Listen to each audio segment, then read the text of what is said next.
सुप्रभात छात्रों, मैं हूं आशीष नेतानी और स्वागत है आपका ई क्लासेस में। आज हम पढ़ने वाले हैं हिंदी व्याकरण में अनुस्वार और अनुनासिक के बारे में। बहुत सारी समस्याएं होती हैं कि कहाँ हम अनुस्वार का इस्तेमाल करें, कहाँ अनुनासिक का इस्तेमाल करें। तो आज हम विस्तार से अनुस्वार और अनुनासिक के बारे में पढ़ेंगे और कहाँ कहाँ इनका प्रयोग होता है उसके बारे में जानेंगे। आइए शुरू करते हैं। अनुस्वार एवं अनुनासिक। आइए अनुस्वार से शुरू करते हैं। अनुस्वार का शाब्दिक अर्थ है अनु धन स्वर, अर्थात स्वर के बाद आने वाला। अनुस्वार दो शब्दों से मिलकर बना। कौन कौन से? अनु और स्वर, जिसका अर्थ है स्वर के बाद आने वाला। दूसरे शब्दों में अनुस्वार स्वर के बाद आने वाला व्यंजन है, इसकी ध्वनि नाक से निकलती है। अनुस्वार क्या है? स्वर के बाद आने वाला एक व्यंजन है जिसकी जो ध्वनि होती है, जो आवाज़ होती है, वो नाक की सहायता से निकलती है। हिंदी भाषा में अनुस्वार चिन्ह बिंदु के रूप में प्रयोग किया जाता है। हिंदी भाषा में अनुस्वार का जो चिन्ह है वो क्या होता है? बिंदु के रूप में प्रयोग किया जाता है, यानी इसकी जो मात्रा होती है वो क्या होती है? बिंदु की तरह। अब अनुस्वार को समझने से पहले हमें हिंदी के वर्गों के बारे में जानना होगा। हमने पहले दिन में पढ़ा था हिंदी में 5 वर्ग होते हैं: कवर्ग, चवर्ग, टवर्ग, तवर्ग और पवर्ग। प्रत्येक वर्ग में 5 वर्ण होते हैं, 5 अक्षर होते हैं। जैसे कवर्ग में क, ख, ग, घ, ङ। चवर्ग में च, छ, ज, झ, य। टवर्ग में ट, ठ, ड, ढ, ण। तवर्ग में त, थ, द, ध, न। पवर्ग में प, फ, ब, भ, म। यहाँ आपको मुख्य रूप से जो 5वें वर्ण है, जैसे कवर्ग का 5वां ग हो गया, ऐसे जो पंचम वर्ण है केवल इन पर ध्यान देना है, क्योंकि अनुस्वार इन्हीं 5 वर्णों को क्या हो जाता है? बाद में अनुस्वार होता है। हम आगे नियम में पढ़ेंगे। आइए देखते हैं अनुस्वार का प्रयोग। यदि किसी पंचम वर्ण के बाद उसी वर्ग का कोई अन्य वर्ण आए तो उस वर्ण के स्थान पर अनुस्वार चिन्ह का प्रयोग किया जाता है। आपको याद रखना है ये आधे होने चाहिए। जब पंचम वर्ण क्या हो? आधे। आधे यानी जिनमें स्वर न हो, और इसके बाद इन्हीं के वर्ग का कोई वर्ण आए। जैसे ग है तो ग कौन से वर्ग का था? कवर्ग का। तो कवर्ग का कोई सा भी अगर अक्षर आ रहा है तो इस ग की जगह वो क्या बन जाएगा? अनुस्वार में बदल जाएगा। आइए उदाहरण से देखते हैं। जैसे ये शब्द है गंगा, यहाँ पे है ग जो कि कवर्ग का पंचम वर्ण है, और उसके बाद शब्द के अक्षर क्या आ रहा है? ग। तो ग भी कवर्ग का है, इसलिए हम इसको क्या बना देंगे? बिंदी बना देंगे। ऐसे ही दूसरा उदाहरण है चंचल, यहाँ है य, उसके बाद चवर्ग है, इसलिए ये भी क्या बन जाएगा? बिंदी के रूप में अनुस्वार बन जाएगा।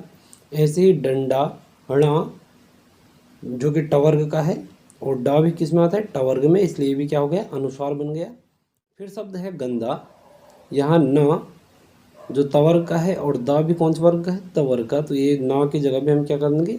उसको बिंदी बना देंगे। ऐसे ही कंपन, ये म पवर्ग का है और इसके बाद जो अक्षर है वो भी प है, इसलिए ये भी क्या बन जाएगा? अनुस्वार के रूप में बदल जाएगा। यानी 5वां अक्षर अगर आधा हो और उसके बाद उसी वर्ग का कोई दूसरा वर्ण आ जाता है तो वो क्या बन जाता है? अनुस्वार बन जाता है। आइए दूसरे नियम को जानते हैं। यदि एक ही पंचम वर्ण एक साथ 2 बार आए तो पंचम वर्ण के स्थान पर अनुस्वार चिन्ह का प्रयोग नहीं किया जाएगा।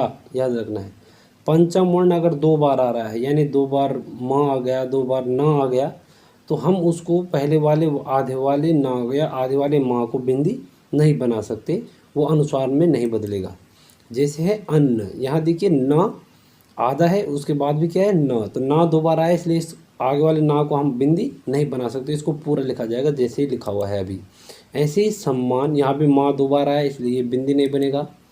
ऐसे ही प्रसन्न, इसमें न 2 बार आया है, इसलिए बिंदी नहीं बनेगा। और सम्मेलन, इसमें भी क्या नहीं होगा? अनुस्वार नहीं बनेगा, क्योंकि माँ 2 बार आए। तो जब 5वां वर्ण लगातार 2 बार आ जाएगा तो फिर हम उसको अनुस्वार में नहीं बदल सकते। अगला नियम देखिए। यदि पंचम वर्ण के बाद किसी अन्य वर्ग का वर्ण आए तो पंचम वर्ण अनुस्वार रूप में नहीं बदलेगा।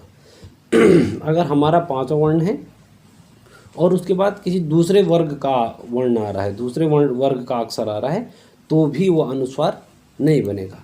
जैसे वांग में, यहाँ देखिए ग जो है ये कवर्ग का पंचम वर्ण है, और इसके बाद जो अक्षर है वो जो वर्ण है वो क्या है, म।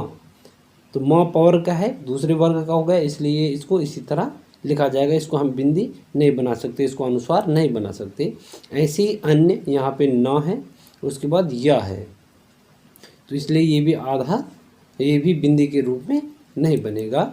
अगला है उन्मुख, यहाँ पर भी न जो है तवर्ग का है और म पवर्ग का है, इसलिए दो अलग अलग वर्ग हैं, तो इसलिए इसको इसी तरह लिखा जाएगा। अब चौथा और अंतिम नियम है, यदि अनुस्वार के बाद या, र, ला, वा, सा, श, ह इनमें से कोई हो तो अनुस्वार म के रूप में लिखा जाता है। तब अनुस्वार को जब हम अलग करेंगे तो किस रूप में लिखना पड़ेगा, म के रूप में। जैसे है संरक्षक, तो जब हम इसको अलग अलग करेंगे तो लिखा जाएगा सम धन रक्षक। तो जो बिंदी है उसको क्या लिखा जाएगा, म। कब, जब या, रा, लावा, सा, श, ह वर्ण हो इसके बाद, ठीक है। इसलिए यहाँ रा था, इसलिए इसको क्या लिखा हमने, म लिखा। अब देखते हैं अनुनासिक। अनुनासिक, अनुनासिक होता क्या है, जिस वर्ण के उच्चारण में मुख के साथ साथ नासिका की सहायता भी लेनी पड़ती है, अर्थात जिस वर्ण का उच्चारण मुख और नासिका दोनों से किया जाता है वह अनुनासिक कहलाता है। यानी ऐसा वर्ण जिसको बोलते समय नाक और मुंह दोनों की सहायता से जिसको हम बोलते हैं, ठीक है, उसको हम क्या कहते हैं, अनुनासिक। इसे चंद्रबिंदु भी कहते हैं, आप इसको चंद्रबिंदु के नाम से जानते हैं। और इसका चिन्ह क्या होता है, जैसे अभी आप स्क्रीन पे देख पा रहे हैं, ये जो है इसका चिन्ह होता है या इसकी मात्रा होती है। जैसे आँख, तो आप जब आँख में आँख का उच्चारण करते हैं तो आपको हल्का साउंड नाक से भी सुनाई देगा और मुंह से भी। तो हम मुख और नाक दोनों की सहायता से बोलते हैं। तो आँख, मुंह, ऊँट, संभाल, हंस आदि ये सब क्या है, अनुनासिक है। ये जो ऊपर चंद्रबिंदी लगी है वो अनुनासिक है। अब अनुनासिक का प्रयोग, अनुनासिक के साथ भी कुछ नियम होते हैं। यदि किसी वर्ण को बोलते समय हवा मुंह और नाक से एक साथ बाहर निकले तो, और उस वर्ण की शिरोरेखा के ऊपर कोई मात्रा हो, वहाँ अनुनासिक के स्थान पर अनुस्वार चिन्ह का प्रयोग किया जाता है। ये महत्वपूर्ण नियम है, इसको ध्यान से सुनना होगा। अभी हमने क्या कहा था कि जिन वर्णों को बोलते समय हवा मुख और नाक से निकलती है हम उन्हें क्या कहते हैं, अनुनासिक। लेकिन इसमें शर्त क्या है उस वर्ण की शिरोरेखा के ऊपर, यानी जिस अक्षर के ऊपर हम चंद्रबिंदी लगाना चाह रहे हैं, अगर उसकी शिरोरेखा, शिरोरेखा कहते हैं शब्द के ऊपर खींची जाने वाली रेखा को हम क्या कहते हैं, शिरोरेखा। जैसे ये आपको ये दिखाई दे रही है ऊपर, जैसे वाली शब्द के ऊपर लिखा है हमने, या शिरोरेखा के ऊपर जो लाइन खींची है, इस लाइन को ही, इस लकीर को ही, इस पंक्ति को ही हम क्या कहते हैं, शिरोरेखा कहते हैं। तो जिस वर्ण के ऊपर हम अनुनासिक लगा रहे हैं या चंद्रबिंदी लगा रहे हैं, अगर उसके ऊपर कोई मात्रा हो तो वहाँ अनुनासिक के स्थान पर क्या होगा, अनुस्वार चिन्ह का प्रयोग होगा। अब ऊपर लगने वाली मात्राएं कौन सी हैं, जैसे ई की मात्रा, छोटी या बड़ी, दोनों की मात्रा क्या होती है, ऊपर से लगती है। जैसे अभी आप यहाँ देख पा रहे हैं, इसके ऊपर से लगती है।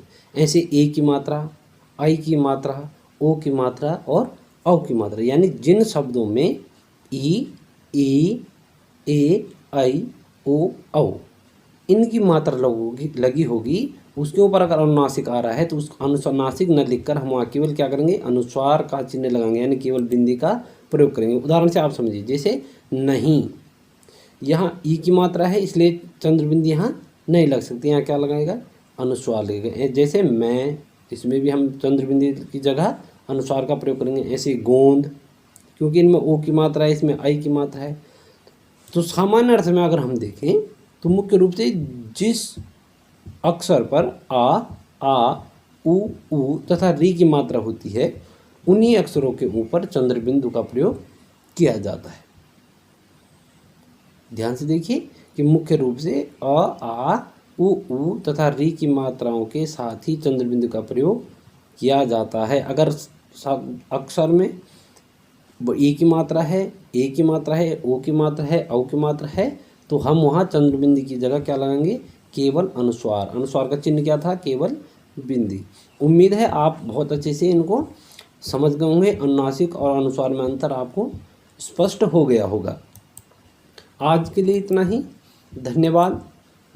फिर मिलेंगे आपसे नई वीडियो के साथ। तब तक इन्हें याद कीजिए, अच्छे से समझिए और पढ़ते रहिए।